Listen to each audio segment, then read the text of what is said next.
Hey everyone, Taps here and welcome to the TapsTrades channel.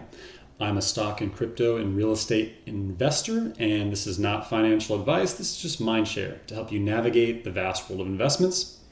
Like the video so I can continue to grow the channel, and subscribe and click the notification bell if you find my content valuable. So this video is about what are NFTs, why are they valuable, and which two I think are the most important and are going to have the largest gains this year, as well as the durability to continue after we're in a bear cycle. And there are timestamps down below, so if you already are familiar with NFTs, then you can skip this part and get to the good stuff about the OMI token and the Enjin token. For those of you who are new to NFTs, the NFT craze has been insane. It has been on CNBC, it has been tweeted about, it has been all over social media. NFTs are non-fungible tokens, which mean they are a one-way transacted digital asset. So they're different from like a dollar. So a dollar you could swap, right? Like you hand me a dollar, I hand you the dollar back. No, it is a one-way transacted digital asset. So it's done through a smart contract in the sense that I pay you for that NFT, it sends, I can't return it back to you, you can't get it back unless I sold it back to you in some form of platform. NFTs have blown up because of the tons of kind of controversy around it on how do you define it as value when it's digital, as well as the fact that so many celebrities are leaning into it, and for tons and tons of money these things are going for in different forms too.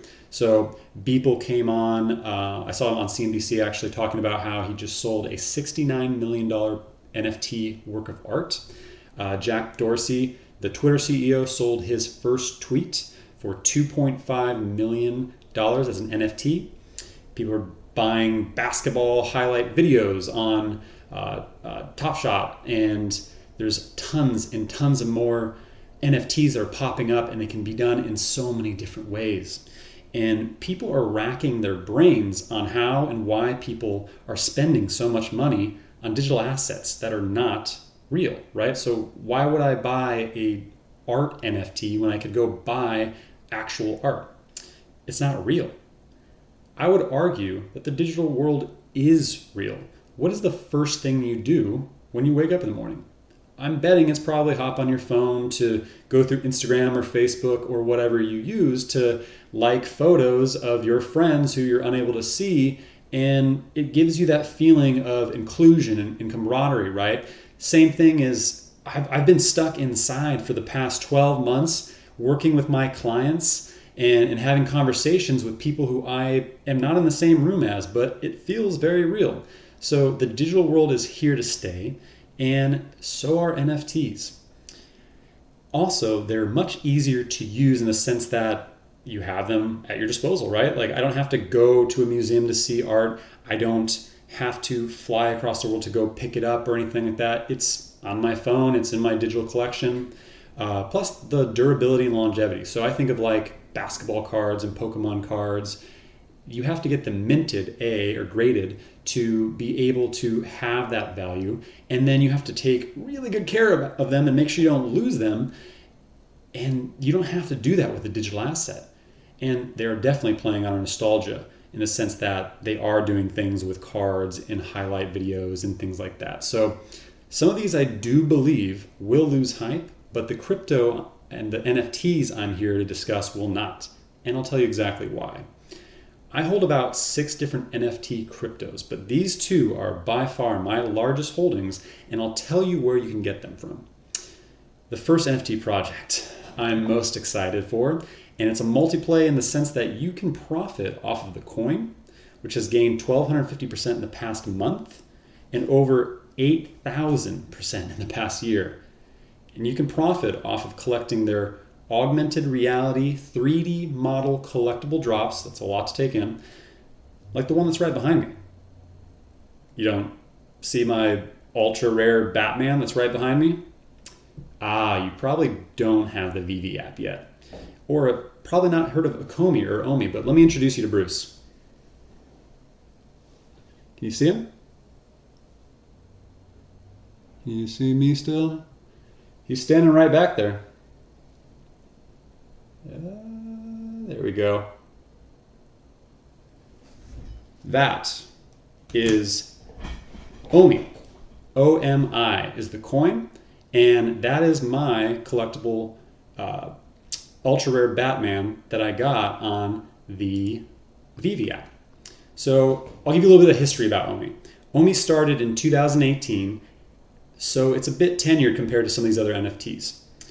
It is only, I think, 0.0032 a coin right now, and you can only get it on Bit4X or BitMax. But Uniswap is on the calendar for the end of this month, which is huge. It's only been on two platforms that you can actually use, and now it's coming to Uniswap, which is one of the most widely used.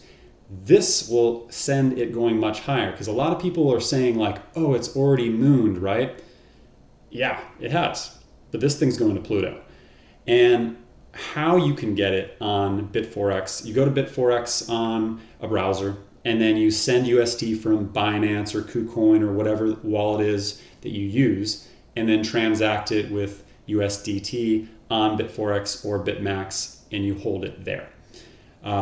OMI has had impressive gains as a coin because of the collectibles and the platform tied to it, which is on the Veve app. On this app, there are drops every couple of weeks of these like augmented reality 3D model collectibles like mine, which is an ultra rare from comic artist Eduardo Riso. And don't hate me if it's graphic novel, not comic. There are a limited number of drops, and when they're sold out, which is what increases the value in the form of scarcity. Now, the only way to gain these is if and when collectors choose to sell in the marketplace. There are commons, there are uncommons, there are rares, there are ultra rares, and occasionally secret rares. To give you an idea of value gained, I bought my Batman 4 weeks ago, and it's doubled in price. This last Thursday, they did another drop, and the traffic was so immense from the drop that the app, which is in beta, locked up for almost 2 hours. But it's in beta, so give it a break. You either got the ultra rare Nightwing drop, or you didn't, because it sold so fast and it inundated the app. On the app, you can buy some collectibles with your credit card, but most you have to purchase gems with your credit card, and then when you use those gems in the collectible, it burns a portion of the OMI token supply.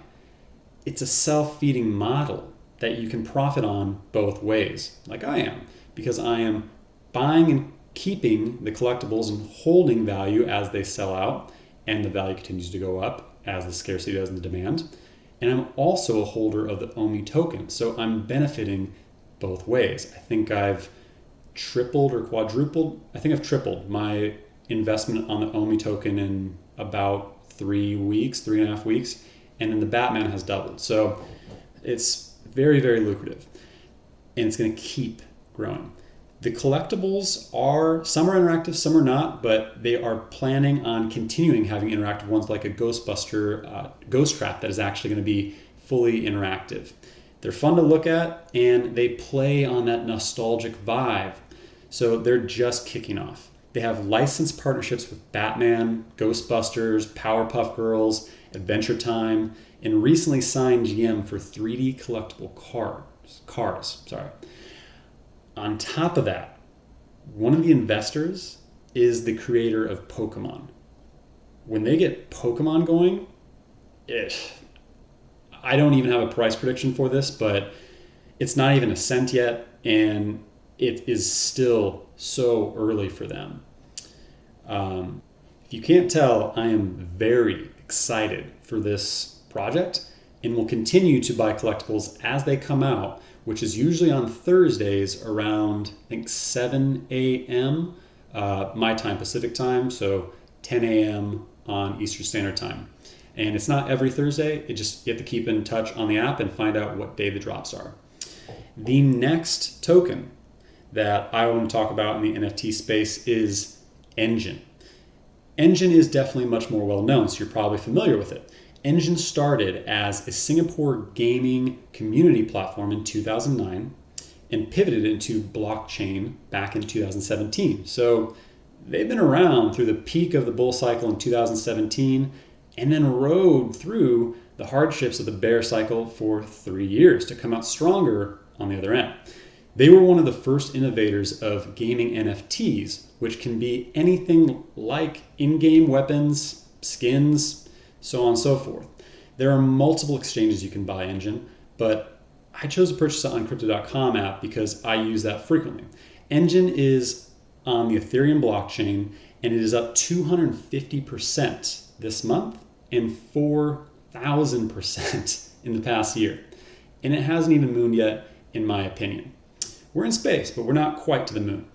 In January of this year, Enjin became the first gaming crypto to be whitelisted for gaming in Japan, which is massive news. But the reason I chose Enjin over all the other gaming tokens like Mana, BPro, Chain Games, again, there's a lot, is because of an article that came out in February. Enjin and Labs groups to democratize real estate industry with NFT property titles. So this is no longer just a gaming play. Labs Group will use the Enjin platform to mint and issue NFTs that represent fractionalized real estate assets. These tokenized property titles will significantly lower the barrier to entry for investing into high-yield properties like hotels and apartments, and allow approved property developers to crowdfund through a wide network of retail investors. This is huge, guys. So essentially, me and 50 strangers can purchase a fractionalized share in the form of an NFT of, let's say, a hotel in Taiwan. And I now have a share through crowdfunding of a commercial property in wherever I want, right? Like as long as it's formed with the NFT. So I see this as a huge play. And the tokenization of fractional shares can increase liquidity within the global real estate market, which represents the world's largest asset class, valued at $228 trillion. We all know that real estate is a massive, massive market.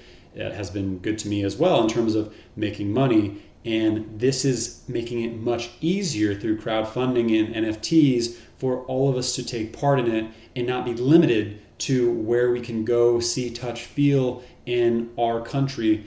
And it also, by processing transactions on the Ethereum blockchain, property developers and buyers can also avoid lengthy settlement periods and notoriously high third-party expenses. So you won't have to deal with a lot of the waiting time and process that are a pain, like escrow and those third-party expenses side. So it's not only going to benefit us, but also it will benefit property developers and so on and so forth. So that made me put substantially more money into Enjin.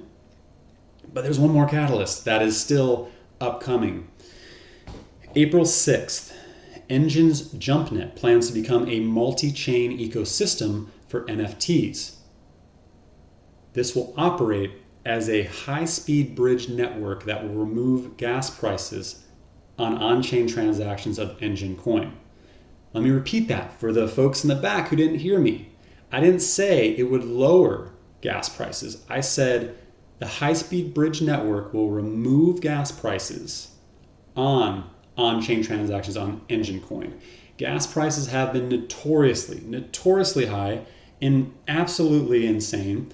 And so when we look at NFTs and these larger dollar NFTs, really only the rich are able to afford them because they have to pay so much of the gas prices. And while Ethereum is working on it with everything that's going on with Ethereum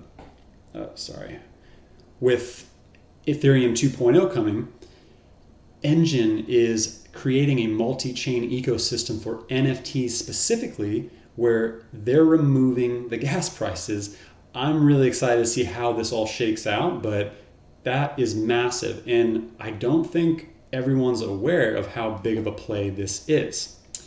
So both of these NFTs will have substantial short-term gains in the next couple weeks, months to come. But more importantly, to me, they're durable.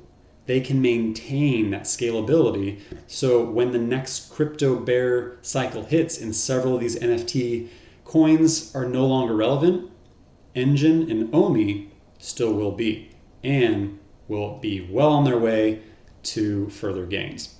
Let me know your thoughts on the comments below. Again, if you found this helpful, please subscribe, like, click the notification bell for future content. Happy trading, and I'll let Bruce say goodbye to you. You can't see him, but he's still back there.